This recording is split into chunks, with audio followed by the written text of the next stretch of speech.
Okay, let's get some sample problems up so you can use them to work at home.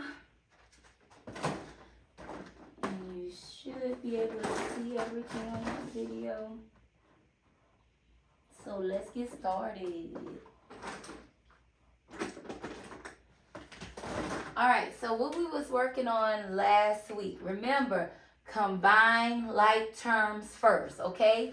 Remember, and also remember, what makes variables or things that make polynomials or terms alike is they have to have the same variable. They may not have the same coefficient, but they'll have the same variable. And then we're going to be getting into integers as well.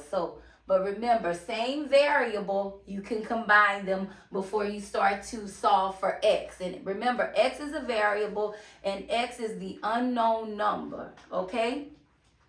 So, can we add 4/5 x to 2x?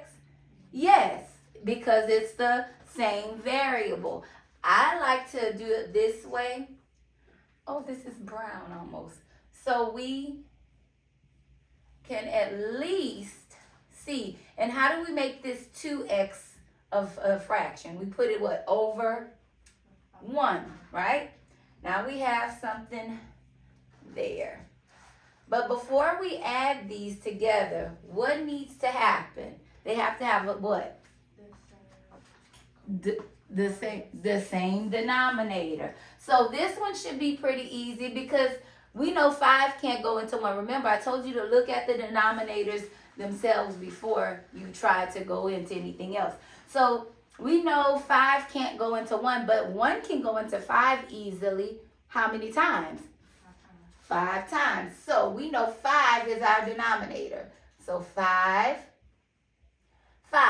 Now what times 5? 1 times what gave us 5? 1 times 5. So that means if we do it to the bottom, we have to do it to the top. So 2 times 5 is 10. And we know 5 times 1 equals 5. And then we have to do it here. 4 times 1 equals 4. So now we can add 14. 4 plus 10 is 14 over 5, right? 14 over 5. So now that we have that, we've added these, got them together, right? So I'm going to erase this because we have our fraction now. We have we've combined our like terms. And I lost my eraser. Oh, here it is. So 14 over 5. So now we've combined what we have, 14 over 5x equals 14, right?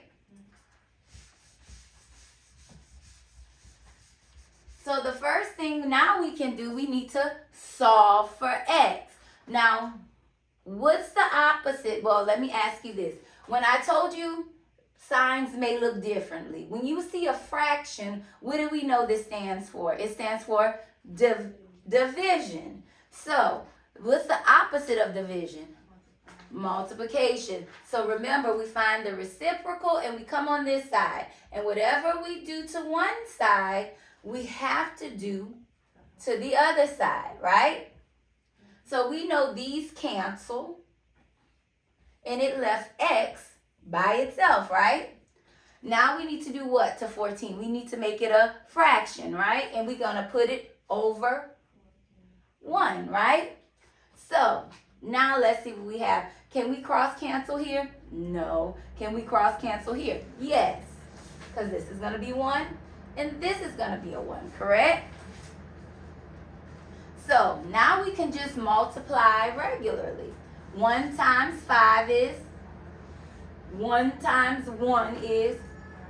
So we know 5 over 1, but we really know 5 is really what? 5 over 1 is just 5. So that's your answer, 5. X is equal to 5. All right? So let's keep moving. I'm going to erase. And you'll be able to go back and watch this video. I'm going to pause for just a minute. All right. So let's do the next one. Let me get a marker that's a little bit bigger to deal with here.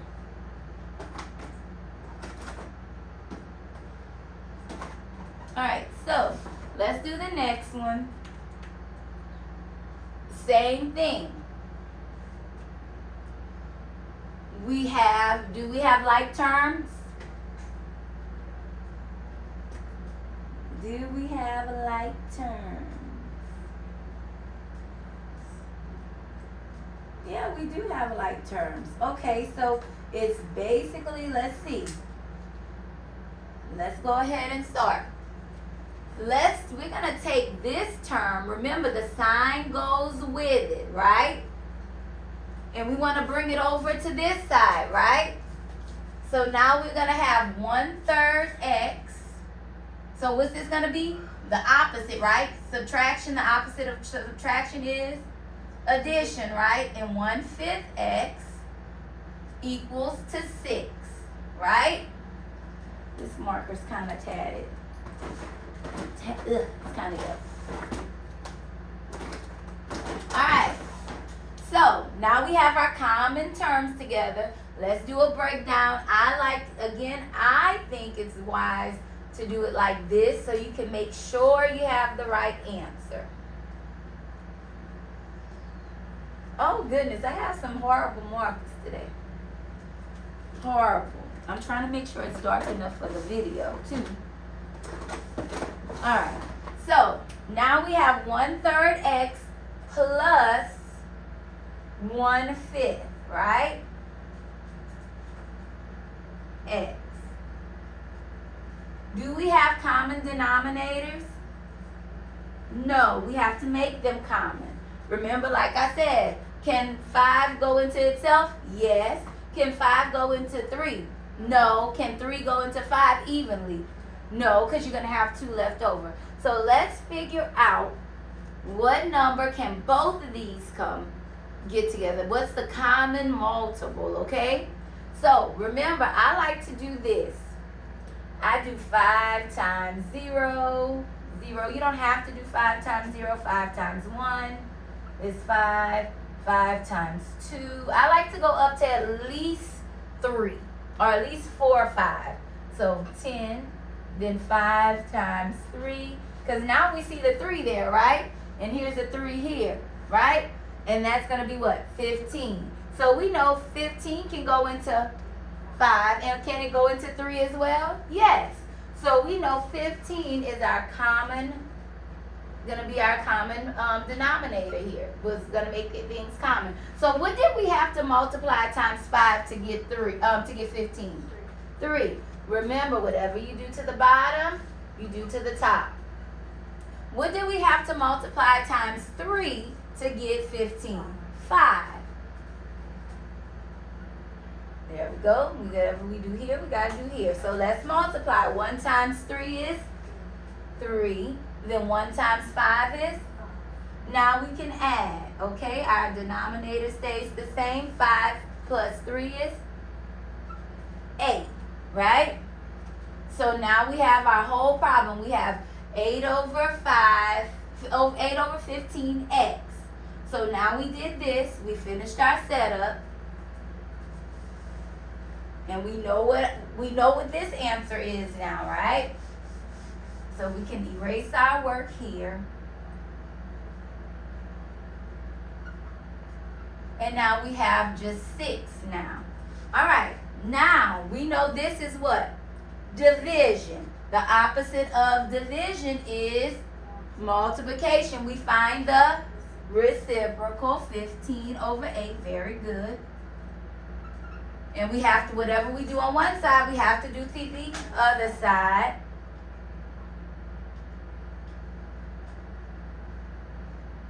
And to make this a fraction, we put it over 1. Now, we know 8 can go into 8, right? So, cancels. 15 goes into 15, right? Cancels out, and it leaves x by itself. Now, we can cross cancel, or we can just multiply across and figure out how, and then reduce. but it's always easier to reduce beforehand. So we got to think. We know 1 goes into both of them easily, right? What else can go into both of them easily? Let's think about it. 2. Can 2 go into 6 evenly? Yeah. Can 2 go into 8 evenly? Yes. 2 goes into 6 3 times. Because remember, 3 times 2 equals 6. Right? Then 2 goes into 8 4 times. Because 4 times 2 equals 8. Now we can multiply straight across. We know 3 times 15, right? 3 times 15 is what?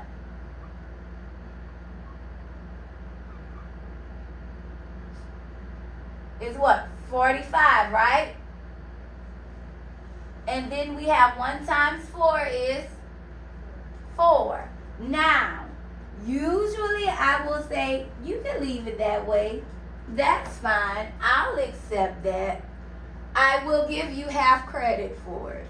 Okay? But, no, I'm sorry. The book is allowing you to keep that answer. So, x is equal to what? 45 over 4. But what if I say give me the decimal answer? I want the decimal. Get your calculator out. It'll be a little bit quicker. Give me the decimal answer for it. That means you 45 divided by 4. I would like the decimal answer for this one.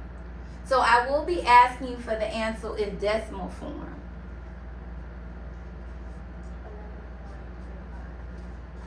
Thank you. So we're going to put 11.25. Now see, this means the same thing. These two numbers mean the same exact thing. So these are your answers. All right, let's do this next one.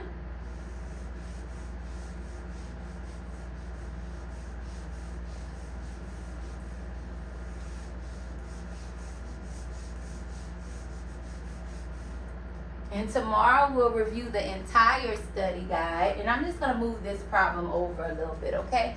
So you can see it better.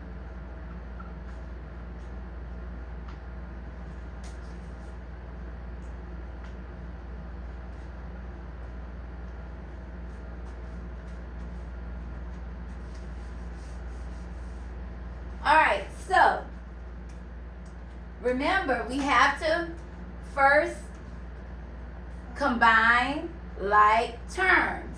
So let's start there. Let's start with the constants, right? Numbers with the whole numbers or natural numbers in problems are called constants. Constants can be added together, right? So we can go 2/3 x, right? And remember the sign goes with it. So this is going to be what on this side? Subtraction, right? So -4. So what's 5 minus 4? 1. So we know this is going to be a 1, and this is just going to come down, right? So we have 2/3 x equals half x plus 1. Now we need to move what? This to the other side, right? And here we go. Let's do that. 2/3 x plus, and I'm just going to bring it down over here, okay? So we can already have our setup. All right, so here's another simple thing you can do. It may cause you to maybe reduce a little differently, but you see how we don't have common denominators? What you can do is just take the 2 and go 3 times 2 equals what? 6. So we know they have what in common? 6. And it may cause you to have to reduce a little bit, but it's okay. So now we have what's in common. We had to do what? 2 times 3.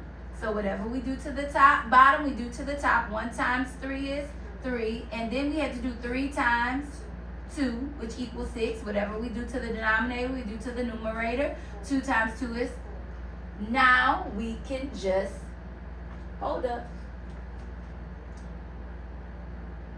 Okay, yeah, now we can just do what we need to do. And we brought that over, and it's not, we know this positive, right? So on this side, it's going to be what? Very good. So we're, yes, very good. 4 minus 3 is 1. And then now we have what? 1, 6, right? 1 over 6, x. So now we have our answer, right? And that's going to be equal to 1, right? So you follow me? Can I erase this right here? Because now we have our answer. Now what do? We know this is what? Division. So we have to what?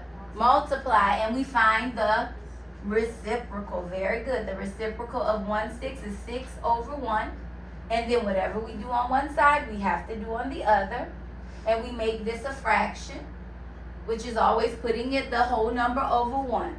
So we know here this is going to cancel out, leaving x by itself. And we know we can just now multiply accordingly. 1 times 6 is, and then 1 times 1 is. So we know 6 over 1 is really the answer what? There you go. I'm going to stop this one and do another one for the next set. Yes, you got it.